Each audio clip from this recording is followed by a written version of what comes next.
Guys, अगर मैं आप लोगों को बोलूं कि मैंने भूत देखा है तो शायद आप मेरी बात पे विश्वास नहीं करेंगे और हो सकता है कुछ लोग कर भी लेंगे, पर मैं बिल्कुल सच बोल रही हूँ। लास्ट मंथ मैं हॉस्पिटलाइज थी, मेरी सर्जरी हुई थी। तो उस टाइम कुछ ऐसा हुआ मेरे साथ जिसे देखकर मेरी रूह कांप गई। और मेरी कंडीशन भी ऐसी थी कि उस कंडीशन में ना तो मैं उस जगह से भाग सकती थी और ना ही किसी और को इस बारे में बता सकती थी। तो पहले मैं आप लोगों को बता दूं कि जो ये इंसिडेंट मेरे साथ हुआ था ना, मैं सचमुच इसे भूल चुकी थी। पर अब भी मैं घर में अकेली थी। हस्बैंड मेरे आउट ऑफ दिल्ली गए हैं, बड़ा बेटा नहीं है, एंड छोटा बेटा दूसरे रूम में सो रहा है। तो अचानक से ना मुझे ऐसा लगा कि कुछ गिरा है, और मैं जब किचन में भाग के गई ना तो वहाँ कुछ नहीं था। और उसके बाद ना पता नहीं क्यों मेरा दिमाग ना उसी दिन वाले इंसिडेंट पर चला गया। और सच बताऊं, घंटों तक वो इंसिडेंट मेरे दिमाग में लेटे लेटे घूमता रहा। तो पता नहीं क्या हुआ, बस कैमरा लगाया, सोचा क्यों ना ये इंसिडेंट आप लोगों के साथ शेयर करूं। वीडियो स्टार्ट करने से पहले मैं आप लोगों को बताना चाहूंगी कि मेरे चैनल का सबसे इम्पॉर्टेंट टाइम चल रहा है, क्योंकि आप लोगों की रिक्वेस्ट पे ही मैंने ये चैलेंज स्टार्ट किया है। इस चैलेंज में मैं आप लोगों के लिए 30 वीडियोस 30 डेज तक लेकर आऊंगी, और हर दिन हर वीडियो में एक क्वेश्चन पूछा जाएगा। सही जवाब देने वाला अपनी पसंद का कोई भी गिफ्ट ले सकता है। इसके लिए आपको 3 सिंपल स्टेप्स को फॉलो करना है। नंबर 1, मेरे इस यूट्यूब चैनल को सब्सक्राइब करना है। नंबर 2, इंस्टा पर फॉलो करना है। और नंबर 3, इस वीडियो का, यानी कि जिस वीडियो को आप देख रहे हैं, इस वीडियो का लिंक अपने व्हाट्सएप के स्टेटस पर 24 घंटे के लिए लगाना है। अगर आप ऐसा करते हैं तो करने के बाद इन सब का स्क्रीनशॉट आप मुझे भेजिए। और गाइस, प्लीज दोबारा से सब्सक्राइब मत करना अगर आपने किया हुआ है, ऐसा करने पर अनसब्सक्राइब हो जाता है। तो बिना देर किए वीडियो को स्टार्ट करते हैं। तो बात 13 तारीख की है। जैसा कि ये आंकड़ा ही बड़ा खतरनाक सा होता है, कुछ लोगों के लिए लकी भी होता है। तो मैं हॉस्पिटल में एडमिट थी, मेरी फैमिली ऋषिकेश थी। मैंने किसी को बिना बताए इमरजेंसी सिचुएशन में एक सर्जरी कराई जो बहुत ही अर्जेंट थी। मैं नहीं चाहती थी कि मेरे पेरेंट्स को मैं परेशान करूं और उन्हें एकदम भागम भाग में दिल्ली बुलाऊं। तो वो टाइम पे बच्चों के एग्जाम्स भी चल रहे थे और 2 पेपर रह गए थे सिर्फ। तो मैं मेरी एक फ्रेंड को लेके हॉस्पिटल में एडमिट हो जाती हूँ। उस टाइम मेरे साथ मेरे हस्बैंड भी थे। रात के टाइम पे किसानों वाला आंदोलन चल रहा था और हम गए थे नोएडा के एक हॉस्पिटल में। तो सर्जरी के जस्ट बाद ही मैं मेरे हस्बैंड को घर भेज देती हूँ बच्चों के पास। रात के समय में मैं मेरी फ्रेंड के साथ थी एक प्राइवेट रूम के अंदर। जिन डॉक्टर्स ने मेरी सर्जरी की थी वो डॉक्टर जा चुके थे सर्जरी के इमीडिएट बाद। उनमें से एक डॉक्टर ने बोला कि मैं कल दिल्ली में अवेलेबल नहीं हूँ, तो मॉर्निंग का जो विजिट रहेगा वो दूसरे डॉक्टर्स करेंगे। तो ये ठीक था मेरे साथ, कोई इसमें दिक्कत नहीं थी। बट जैसे जैसे समय बीत रहा था मुझे दर्द बहुत ज्यादा हो रहा था। तो ऑब्वियस सी बात है कि मैं पेन में थी, एक ही रूम में थे, तो मेरी फ्रेंड भी इस वजह से सो नहीं पा रही थी। तो continue she was supporting me. तो अभी 12 बज गए, 1 बज गया, तो बहुत ही ज्यादा दर्द हो रहा था। तो मैंने मेरी फ्रेंड को बोला कि दर्द ना बर्दाश्त से बाहर है, तो एक काम कर, रिसेप्शन पे जाके इन्फॉर्म कर कि मुझे बहुत दर्द हो रहा है, तो इस कंडीशन में मुझे वो कुछ इंजेक्शंस दे सके या पेन किलर दे सके या फिर मेरे जो ग्लूकोज में कोई दवाई डाल सके। तो वो चली गई। काफी देर हो गई, वो आई नहीं, और मेरा फोन ऑलरेडी स्विच ऑफ था, जो 7-8 बजे हो गया था। वो टाइम पे मेरे दिमाग में आया भी नहीं फोन चार्ज करना। मुझे ये तो था कि ये मेरे साथ मेरी फ्रेंड है, अगर किसी का कॉल आएगा तो इसके फोन पे आ जाएगा।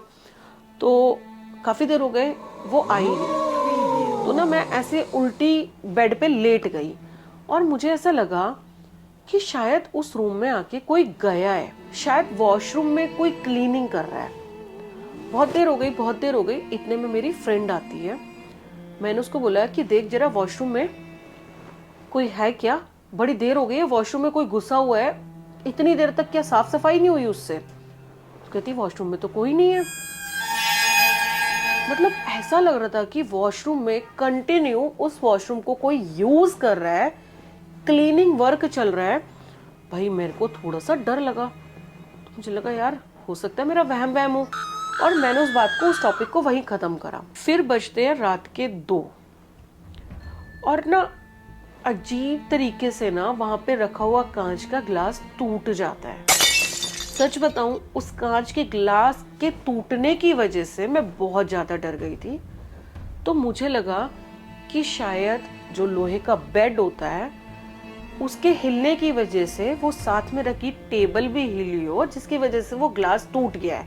सच बताऊं, मैं डर तो गई थी, पर ये टॉपिक पे मैंने अपने दिल को समझाया, और दिल में आया कि भाई अगर कुछ यहाँ भूत वूत हुआ ना, तो I was not in a situation कि मैं रन कर सकूं, वहां से भाग सकूं। तो वो सिचुएशन में मेरी फ्रेंड की भी आंख लग चुकी थी। अब मैं उसको क्या बताती कि यार रात को ग्लास टूट गया है। तो मैंने कहा चल, बड़ी मुश्किल से तो बेचारी सोई है, इसको सो जाने देते हैं। फिर थोड़ी देर बाद रूम का दरवाजा नॉक हुआ। भाई देखो, मुझे अभी भी गूज़बम्स आ रहे हैं। मैं बहुत डर गई, बहुत ज़्यादा डर गई। अब ना हिम्मत मार के मैं थोड़ा सा बैठ के मुझे लगा कि अब तो इसको जगा दिया जाए, क्योंकि अगर भाई कुछ हुआ तो मतलब मैं सच बताऊं बहुत ज़्यादा डर गई थी। और एक चीज़ है कि हॉस्पिटल में ना स्टाफ भी रात के टाइम पे कम हो जाता है, और जो ऑलरेडी स्टाफ है ना वो भी आधी नींद में जा चुका होता है अगर उनके पास काम नहीं होता तो मैं बस बैठी ही थी उठ के, और पता नहीं क्या क्या मेरे दिमाग में सच बताऊं चल रहा था। तो इतने में दरवाजा दोबारा नॉक हुआ, और जैसे ही वो दरवाजा नॉक हुआ, मतलब नॉक होते के साथ ही मैं एकदम से तेज की चीखी अपनी फ्रेंड का नाम भाई। फिर मैं कंट्रोल नहीं कर पाई। कहती क्या हुआ? मैंने कहा भाई यहाँ कुछ है। कहती तेरे मन का वहम है, तुझे दर्द हो रहा है, तुझे चक्कर आ रहे हैं, तो तू कुछ भी सोचे जा रही है। नहीं किया उसने मेरी बात पे विश्वास, सच बताऊं। पर मुझे ये 3-4 चीज़ें ऐसी लगी कि कुछ था उस रूम के अंदर। उसके बाद 3 बजे 4 बजे, अब वो टाइम ऐसा था कि मुझे अब नींद आ चुकी थी, और मुझे खुद नहीं पता था कि मैं कहाँ पड़ी हुई हूँ। मतलब मुझे नींद आई थी तो मुझे ऐसा लगा कि मेरे पास में कोई खड़ा हुआ है, और नहीं होता एकदम नींद आई और मैं बहुत ही गहरी सी नींद में हो गई थी। तो लगा यार सच में है कोई है जो तुझे कुछ कहना चाह रहा है, जो तुझे नहीं चाहता तू सोए। और सच बताऊं उसी रूम में लगा। फिर तो क्या ही था, फिर तो सुबह ही हो गई थी, और सुबह होने के टाइम पे वो चेंजिंग वेंजिंग वाला स्टाफ आता है, और चीज़ें नॉर्मल हुई। और सच बताऊं मेरे दर्द के साथ इस बात को भी मैं भूल ही चुकी थी कम्प्लीटली। तो आई होप कि इस तरह का कोई भी इंसिडेंट आप लोगों के साथ कभी नहीं हुआ होगा। अगर हुआ है तो प्लीज़ मेरे साथ शेयर ज़रूर करना।